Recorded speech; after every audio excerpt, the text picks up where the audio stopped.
Oh, hey there, this is Dr. Evan Osar with Integrative Movement Insider.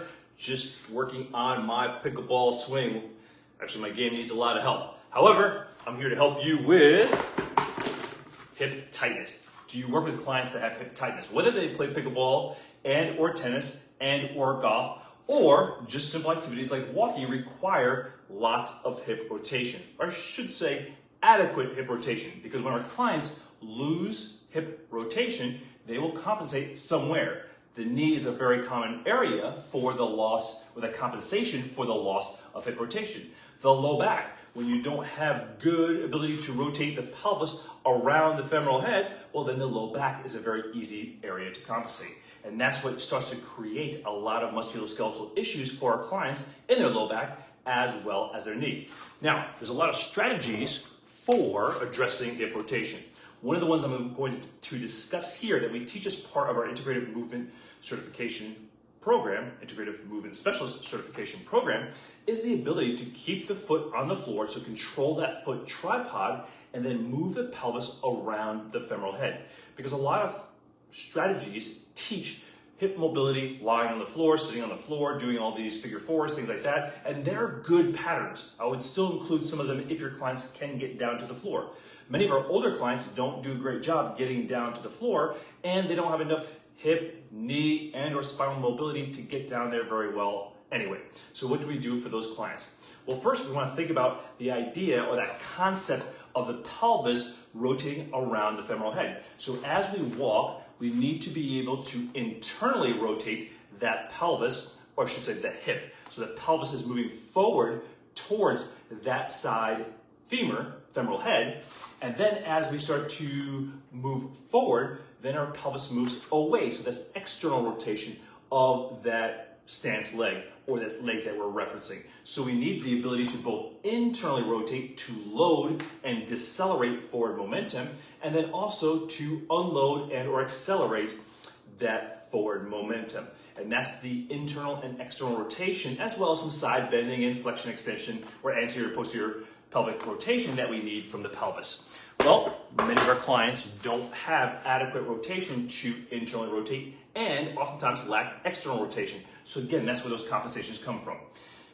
Now, one of the things we're not covering in this video, but you'll do, is your myofascial release. So you want to release structures like the gluteus medius posterior fibers. Those fibers really connect, they connect the femur, the femoral head, or the greater trochanter of the femur to the pelvis. And when those fibers get short and tight, so if you actually clench your glute on the right side, actually relax your glute, check your hip rotation. So bring your feet together right underneath your pelvis. So your feet are parallel underneath your pelvis. Now rotate to one side, come back to center, rotate to the other side. Now, just so we're all doing the same side, clench your right glute. So clench your right glute, and now try to rotate towards that side. So as you're rotating towards your right side, you realize that you have limitations in hip internal rotation.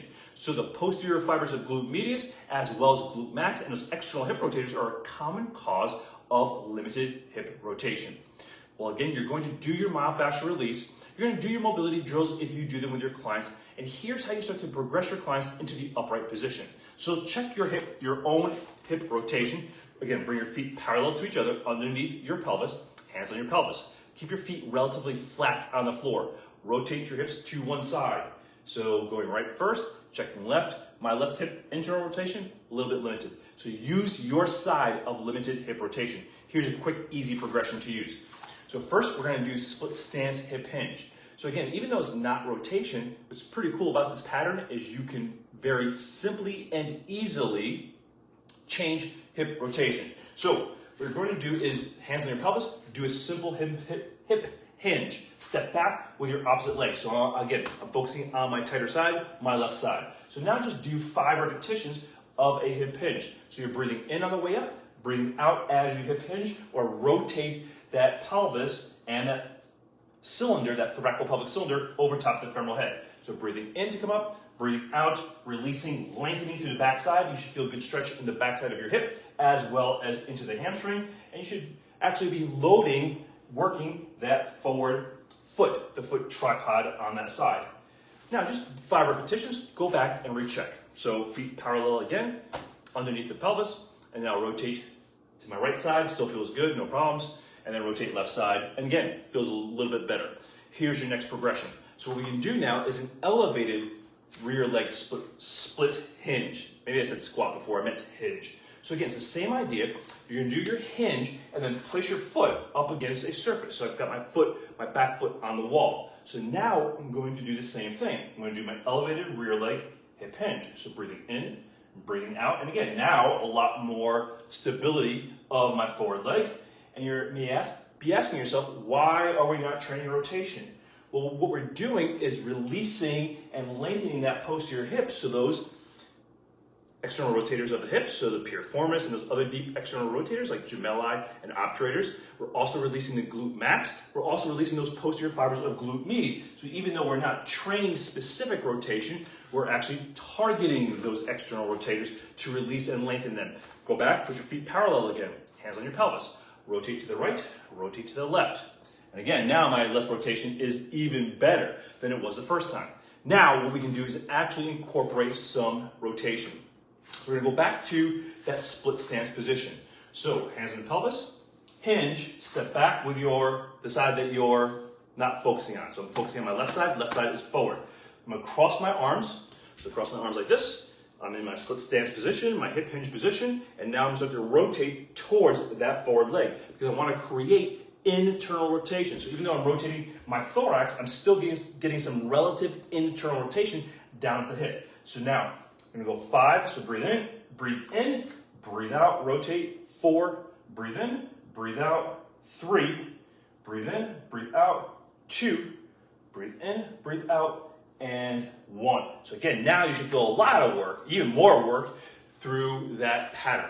Now let's go back and recheck our range of motion. So feet parallel again, hands back on the pelvis, rotate to the side you did not do, right side still feels good, no problems there. And now left side feels even better, even more control, my foot feels better on the ground, and I have more rotation to that side. So just a simple, easy progression. You don't need to train rotation to actually improve rotation.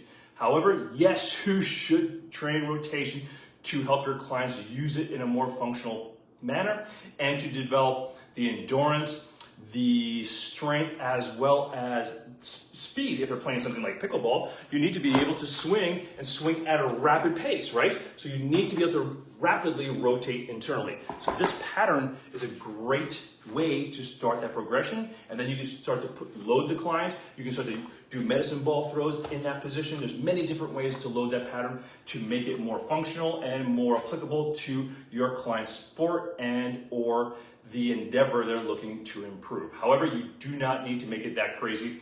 You can just do simple patterns to improve your client's walking, because if you watch your client walk, have them do that on their more restricted side, have them rewalk, have them walk after you've done that exercise, and just notice the difference in their gait pattern, and ask them what they notice in their gait pattern after you've done the pre and post corrective exercise. So I hope that makes sense.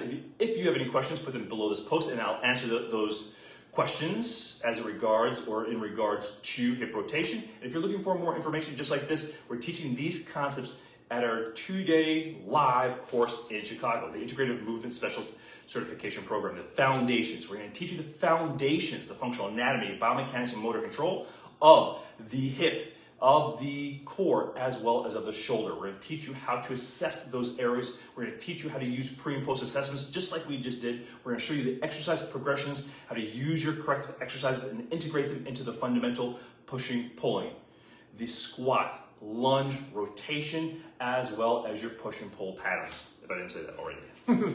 So that way you leave this 2-day live course, plus with a little bit of online study, you'll leave this course understanding how to use a very systematic and strategic way to assess, use corrective exercises, as well as integrate this information into the fundamental programs, fundamental movement patterns and programs that you're already using with success. So we hope you join us.